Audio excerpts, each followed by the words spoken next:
Matt's article in The Athletic, his mailbag, and one of the questions was about Trey Lance. Matty, what do you make of all the Trey Lance chatter? Just to sum it up, John Lynch said at the combine, Trey's got to play, but that's the challenge. We got a team that's ready to go. And then Lynch this week at the owners' meeting said, we like Trey on our team right now. He threw that one in there. And then went on to say that Brock Purdy's the leader in the clubhouse as far as the competition for this job.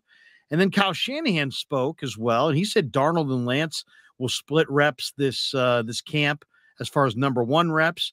He also said he may ultimately go with two quarterbacks. And then, really insisted that they will probably listen to trade offers for a quarterback this spring, though they like their position, and then stated his love for Sam Darnold. And then Jed York took the mic in Arizona, and he said that he has no regrets about drafting Lance, says he wouldn't change a thing if he could, and says that he still believes that Trey's got a chance to be great. So what do you make of all this Trey Lance chatter coming out of the 49ers from their three leaders? Yeah, I mean, it's different than last year because last year everything was geared around. Remember, last year everybody thought that Jimmy Garoppolo was going to be moving on, and so everything was geared around propping up Trey Lance as the new starter. And I felt like John Lynch and Kyle Shanahan did that, and I thought that Trey Lance did a really nice job in the spring of sort of cementing that. He acted like the top quarterback. He acted like the leader on the team. And this year it's a little different. They're putting more pressure on him to sort of seize that role instead of sort of boost him up into that role. As far as the splitting reps with Sam Darnold in the spring, I would be surprised if it's 50-50. I'm not saying that Darnold doesn't get any first team reps, but Darnold's the newcomer here. And he doesn't know the offense. So I'm not sure if he's going to get a lot of first team reps. I think Trey Lance is going to get the lion's share of those, and be something to watch. We'll get to watch one OTA practice a week. That's what's open to the media. So there'll be a couple of other ones that aren't open to reporters, and I don't know. There could be some things going on there that we don't know about, but like I said, I'd be a little bit surprised if it's not Trey Lance getting, I'd say, the majority to vast majority of the first team reps. Do you think that they will trade Trey Lance? Do you think that there's a deal brewing for Trey Lance this spring? It just seems there's an awful lot of conjecture out there. They seem like they've had opportunities to compliment him. They don't seem like they're in that mode. The only reason I even bring this up is because all these quotes are just so bizarre. And then for Shanahan to, tout Darnold the way he did, and then say at the end of the presser that, hey, I may go with two quarterbacks depending on how the league rules are written this year. I mean, it's bizarre. It just you've got Brock, you're saying he's the number one, you're professing your love for Darnold. You invested all this draft capital in Trey.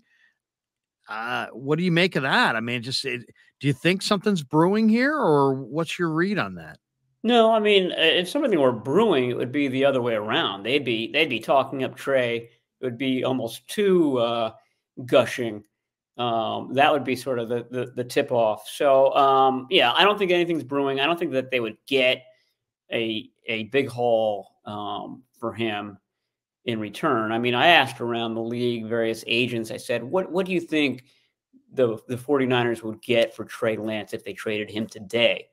And it was all, third round pick, second round pick, day 2 pick with question mark after it. I don't think that they would get much at all for him. And then the other part of it, and the bigger part of it, is that this is a team that just went down to 0 quarterbacks in the biggest game that they played in 2022. They need numbers at that position. They're not in a position to, trade away quarterbacks at this point. They need everybody. Their top quarterback, the guy that they're touting as their top quarterback, Brock Purdy has an elbow injury, and he may or may not be back for the start of the regular season. So I would be very surprised if anything happened with Trey Lance this year. Next year is the more interesting year because conceivably Trey Lance could get the lion's share of the snaps in the offseason, play a lot in the preseason, maybe even start the season as the starter. It's possible Brock Purdy's on PUP or something like that. And so it's Trey's team early on, and he can kind of show these other teams that he's worth something. And then he would have conceivably 2 years left on his rookie deal, his fourth year, and then the fifth-year option for teams to have an affordable quarterback that they can sort of evaluate. So, I think that is it's probably the leading scenario in the clubhouse. But if that's then the next possible scenario isn't much more far-fetched than that. I mean, there's so many different things that can happen to this team. So I don't know what's going to happen, but something happening now that doesn't seem right. It does seem odd, especially since they, have a need at quarterback and they use so many this year, and they don't know about their starting quarterback. It does seem like an odd time to trade Trey Lance, but no more odd than, saying that Trey's on our team right now. No more odd than Sam Darnold being touted by the head coach, and no more odd than John Lynch making it seem like playing Trey Lance was kind of a challenge to the team when he's really the only quarterback that knows the offense that's healthy. Why would it be a challenge if they just, if they really believed in him? So the other thing that came up that I thought was kind of interesting, and Jack Hammer brought this up, that he says that there's a pretty significant, cap penalty if you trade Trey this year. But there's also 4 quarterbacks are supposedly going to go in the top 7. And there's a bunch of teams that pick between 10 and 50 who, are going to have selections there that don't have a quarterback. And theoretically, they could decide that Trey Lance is a better player than Hendon Hooker, the quarterback they're looking at, the equivalent in the draft, and could offer that pick, anything from the mid first, I think, all the way down to the late second or maybe even the third round. What, can the Niners maneuver if some team came to them and offered them a pick that they would take, let's say it was the 20th pick in the draft, the Commanders or one of these teams, could they maneuver around that cap hit and make that trade? Or is that cap hit so prohibitive, Maddie, that in and of itself would squash any potential deal? You're putting me on the spot for cap hit. I forget what it is. I want to say 7 million or it's between 7 and 10 million. So I think they're something like 5 million below the cap right now. This is before the draft, so they have to be able to fit all their draft picks under the cap. So yeah, they could. I mean, they still haven't restructured Christian McCaffrey. They could restructure, a couple more guys, Trent Williams again, George Kittle again. That's something that they don't want to do.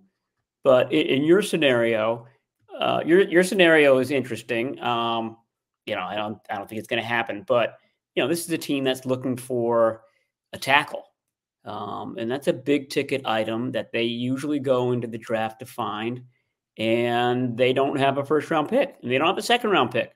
So they're relying on Colton McKivitz, a former 5th round pick. So that scenario where they would suddenly have this opportunity to take a right tackle, a guy that could be your right tackle for the next 5 years, the same sort of scenario with Mike McGlinchey, might be something that would interest them. I mean, if you ask me, okay, what would they do with that first round pick? That would be, I think, far and away the most likely scenario. They find the best tackle that they could find at that spot. That's interesting because they obviously have a need there.